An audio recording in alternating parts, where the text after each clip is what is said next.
Help us spread hashtag save Roblox and get it trending on X so we can force Roblox to change its moderation tactics. So as you all may know, last year the Roblox game Multicrew Tank Combat was hit with scandal as several prominent members were exposed in a massive 240-page long document for numerous allegations, all of which is highly disgusting and illegal on so many levels. I covered this in a pair of videos, so make sure to check those out to understand the full context.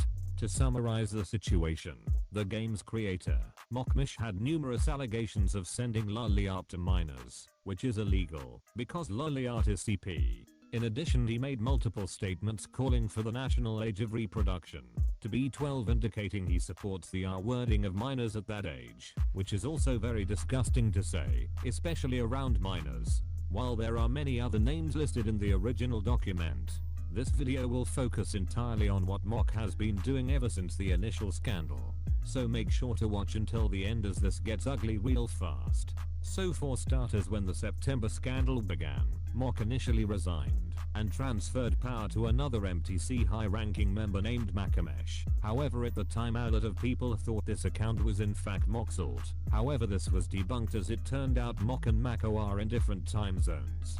Fast forwarding to March of this year, and it would be revealed that Mock hadn't left the game entirely and was receiving 18% of the game's earnings since the initial scandal. This was the result of an under-the-table agreement made for his formal resignation as owner of the game.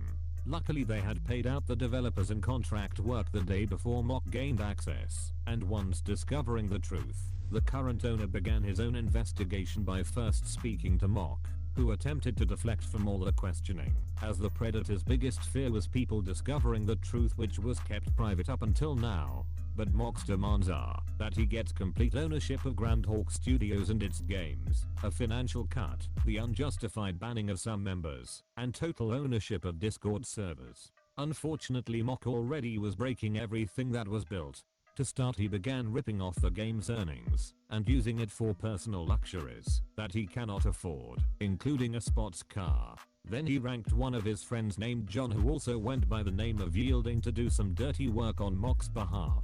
This involves being toxic in game and tampering with the developers' work in Roblox Studios, and due to all the sabotage he was banned from both the game and studios. But this part ends up getting worse, as it was discovered John was also collecting income off the game, with a total of between 15 and 30,000 each month.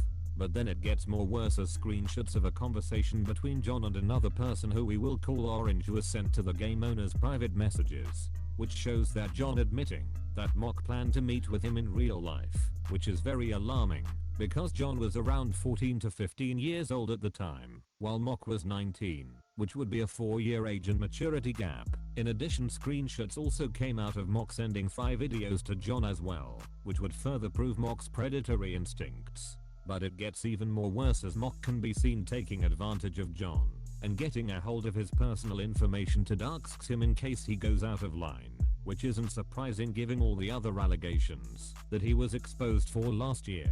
And to cover up his tracks, this disgusting monster shown his victim how to access the group's webhook services and spam it with extremely disgusting material to their Discord servers, most likely in an attempt to unjustifiably take MTC's Discord server down. Instead, they targeted the game's moderation and exposed NSFW to numerous minors on the game's moderation.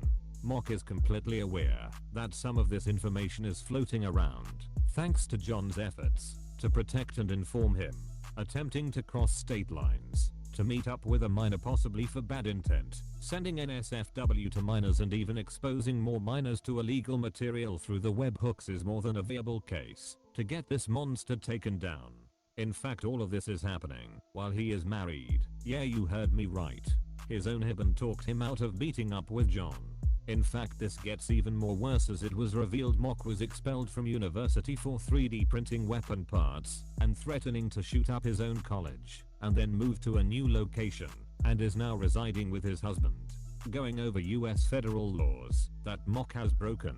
US Code 922 bars the unlawful manufacturing and transportation of firearms when crossing state lines, especially those that cannot be detected. This comes with a punishment of around 10 years in jail and a $250,000 fine.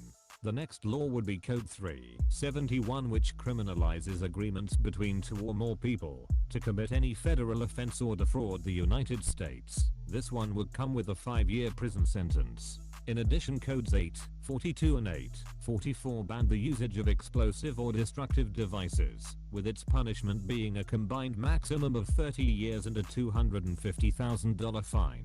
And finally, Code 2332F criminalizes the bombing of public use facilities, which can result in a death sentence. So altogether, Mock would be spending around 45 years in jail with a $500,000 fine and death sentence added in. What all of this shows is that Mock is willing to go to extreme lengths to get his game back.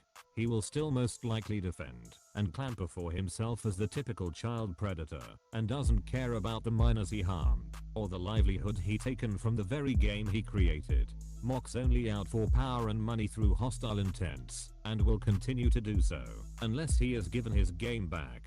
And even bigger is that the group might in fact sue Mock for all the damage he's done. This scandal has returned and might become the biggest situation of 2025. Anyways, that is all for this video.